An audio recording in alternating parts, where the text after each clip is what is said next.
Bienvenue dans l'éveillé de l'ombre. À la lueur d'une flamme vacillante, nous ouvrons le grand livre des légendes oubliées. Ici se murmurent les histoires sombres du folklore français. Récits mystérieux, contes inquiétants et silhouettes qui rôdent dans la nuit. Préparez-vous, car certaines de ces histoires pourraient bien ne pas être que des légendes.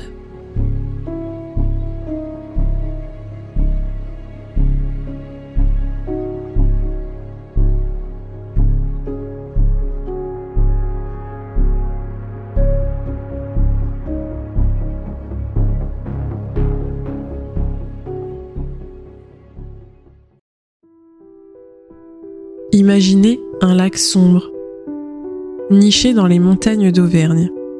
Ses eaux, d'un bleu profond presque noir, reflètent la lune comme un miroir. On dit qu'il est maudit, qu'il est sans fond, qu'il garde dans ses abysses des secrets terrifiants. Voici l'histoire du lac Pavin. Situé à plus de 1200 mètres d'altitude, le lac Pavin est né, il y a 7000 ans, d'une violente explosion volcanique. Son cratère, large de près de 800 mètres, est rempli d'une eau sombre, profonde de 92 mètres. La légende dit qu'on n'a jamais réussi à en sonder le fond, et que quiconque tente de le faire attire la malédiction. Les habitants racontaient que le lac s'était formé dans un village entier, coupable de péché, fut englouti par la colère divine. Les maisons, les cloches, les âmes des habitants, tout disparut dans les flots. Certains disent qu'à la tombée de la nuit, on entend encore sonner une cloche sous l'eau, l'écho lointain d'une ville noyée. D'autres affirment que le lac est habité par un dragon, prisonnier des profondeurs, qui se réveille parfois pour provoquer des tempêtes. Derrière les légendes se cachent aussi des phénomènes bien réels. Le lac de Pavin est ce qu'on appelle un lac méromictique. Ses couches d'eau ne se mélangent pas. Dans les profondeurs, le manque d'oxygène accumule du dioxyde de carbone.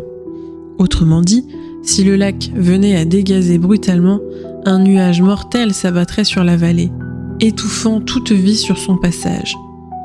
Ce scénario n'est pas qu'une peur ancienne, il s'est produit au Cameroun en 1986, quand le lac Nyos a relâché ses gaz, tuant plus de 1700 personnes en une seule nuit.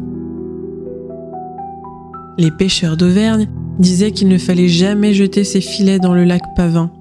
Certains auraient vu disparaître leurs barques, happées par les eaux noires. On raconte aussi qu'un moine téméraire tenta autrefois de l'exorciser en jetant une croix bénite dans l'eau. Mais la croix disparut aussitôt, engloutie comme si le lac refusait toute bénédiction. Imaginez, vous marchez seul, au crépuscule, sur les rives du lac. L'air est glacé, le silence pesant. Soudain, un bouillonnement trouble la surface. Puis, dans l'écho du vent, une cloche résonne faiblement, venant des profondeurs. Aujourd'hui encore, le lac Pavin attire scientifiques, curieux et promeneurs. Ces eaux profondes gardent leurs secrets et les habitants, eux, continuent d'y voir un lieu à la fois sacré et maudit. Certains y vont pour admirer sa beauté, d'autres pour ressentir le frisson du mystère.